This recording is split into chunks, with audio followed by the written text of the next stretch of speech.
Good evening, my fellow Americans. Tonight, I'd like to talk to you about where we are as we mark 1 year since everything stopped because of this pandemic.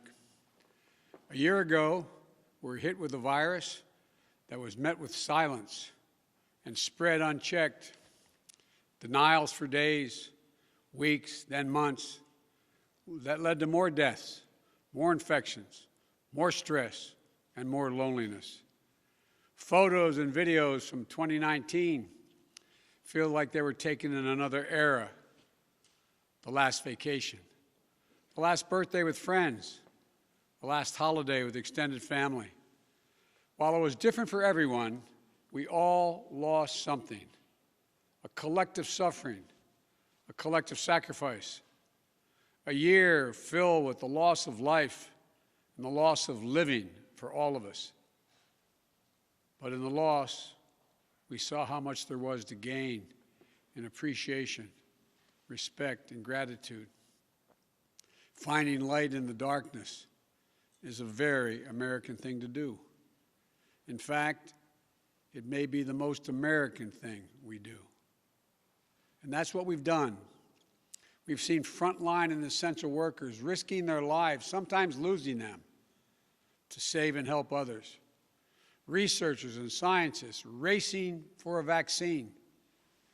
And so many of you, as Hemingway wrote, being strong in all the broken places. I know it's been hard. I truly know. As I've told you before, I carry a card in my pocket with the number of Americans who have died from COVID to date. It's on the back of my schedule. As of now, total deaths in America, 527,726. That's more deaths than in World War I, World War II, the Vietnam War, and 9/11 combined. There were husbands, wives, sons and daughters, grandparents, friends, neighbors, young and old.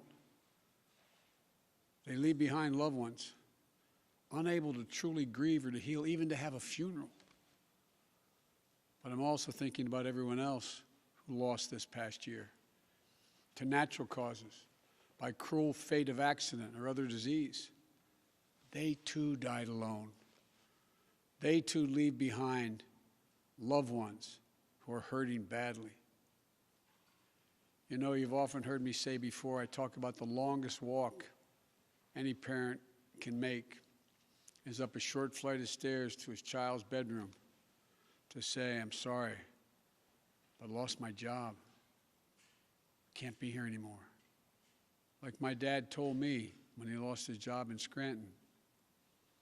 So many of you have had to make that same walk this past year.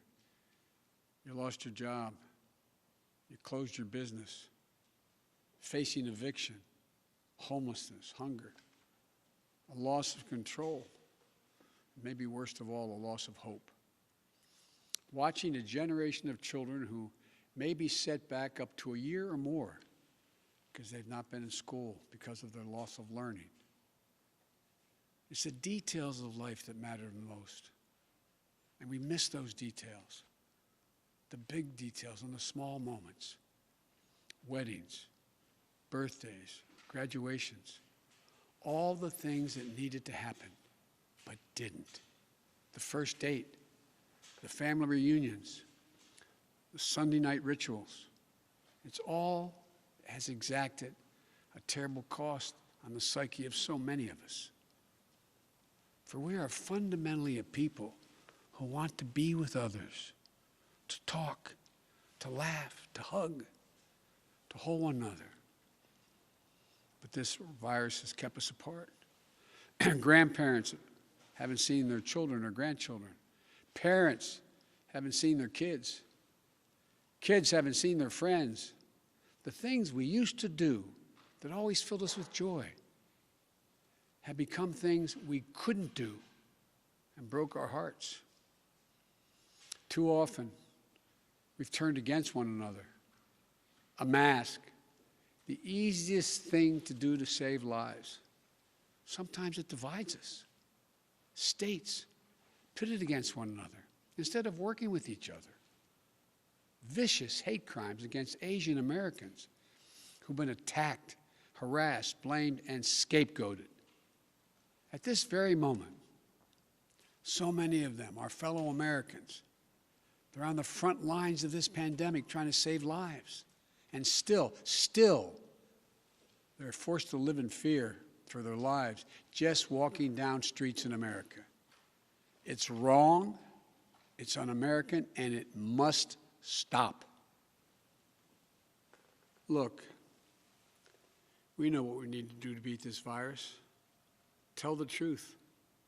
Follow the scientists and the science. Work together. Put trust and faith in our government to fulfill its most important function, which is protecting the American people. No function more important. We need to remember the government isn't some foreign force in a distant capital. No, it's us, all of us. We the people. For you and I, that America thrives when we give our hearts, when we turn our hands to common purpose. And right now, my friends, we're doing just that. And I have to say, as your president, I'm grateful to you. Last summer, I was in Philadelphia and I met a small business owner, a woman. I asked her, I said, what do you need most? I'll never forget what she said to me. She said, looking me in the eye, she said, I just want the truth. The truth. Just tell me the truth. Think of that. My fellow Americans, you're owed nothing less than the truth. And for all of you asking when things will get back to normal, here is the truth. The only way to get our lives back, to get our economy back on track, is to beat the virus. You've been hearing me say that for while I was running and the last 50 days I've been president. But this is one of the most complex operations we've ever undertaken as a nation in a long time. That's why I'm using every power I have as President of the United States to put us on a war footing to get the job done. Sounds like hyperbole, but I mean it, a war footing. And thank God we're making some real progress now.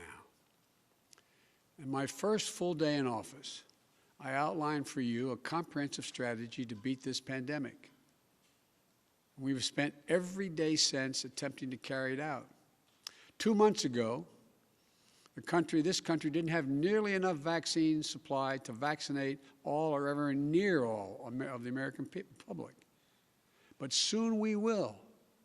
We've been working with vaccine manufacturers, Pfizer, Moderna, Johnson & Johnson, to manufacture and purchase hundreds of millions of doses of these 3 safe, effective vaccines.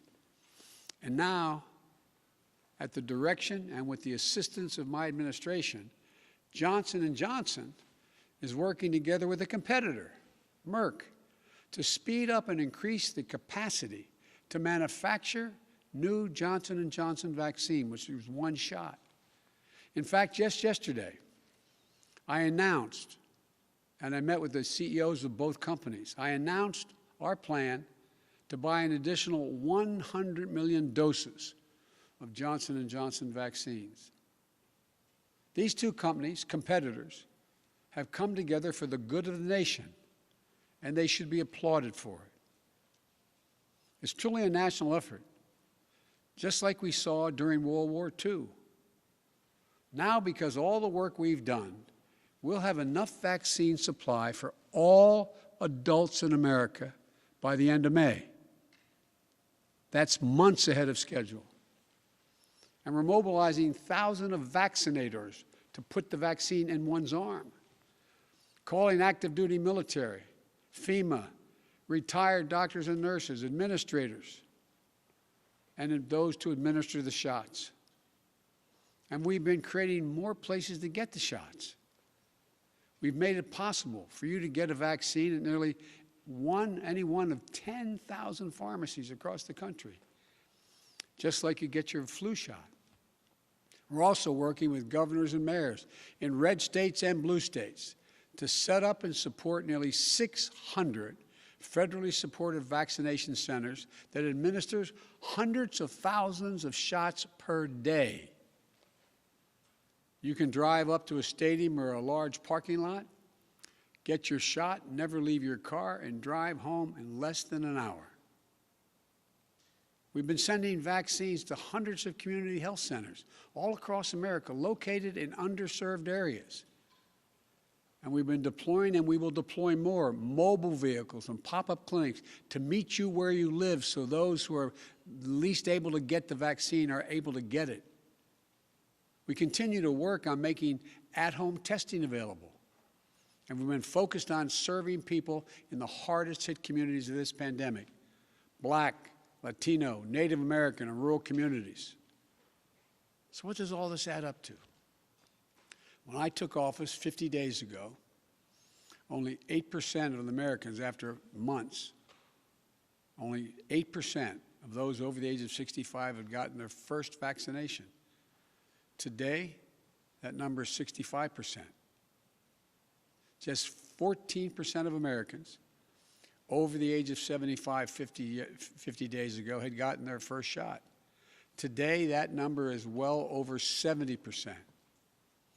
With new guidance from the Centers for Disease Control and Prevention, the CDC, that came out on Monday, it means simply this: millions and millions of grandparents who went months without being able to hug their grandkids can now do so. And the more people are fully vaccinated, the CD will continue to provide additional guidance on what you can do in the workplace, places of worship with your friends, as well as travel. When I came into office, you may recall, I set a goal that many of you said was that kind of way over the top. I said I intended to get 100 million shots in people's arms in my first 100 days in office. Tonight, I can say we're not only going to meet that goal, we're going to beat that goal, because we're actually on track to reach this goal of 100 million shots in arms on my 60th day in office. No other country in the world has done this. None. Now, I want to talk about the next steps we're thinking about. First, tonight, I'm announcing that I will direct all states, tribes, and territories to make all adults, people 18 and over, eligible to be vaccinated no later than May 1. Let me say that again. All adult Americans will be eligible